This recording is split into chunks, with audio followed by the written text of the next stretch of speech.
خودی کا سر نہاد لا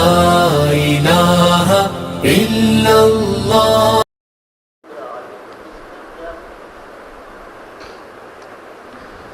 ارشد صاحب پوچھتے ہیں کہ اسراء اور معراج میں کیا فرق ہے؟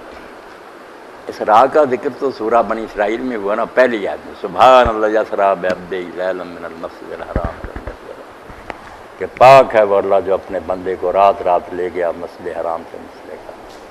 تو یہ سفر جو ہے نا زمین کا، یہ اسراء کہلاتا۔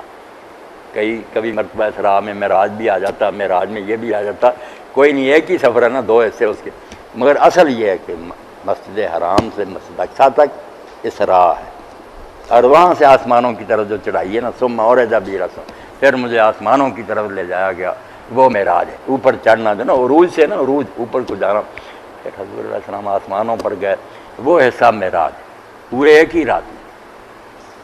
سبحان ربك رب العزة عما يصفون وسلام على المرسلين والحمد لله رب العالمين وصلى الله على سيدنا محمد وعلى آله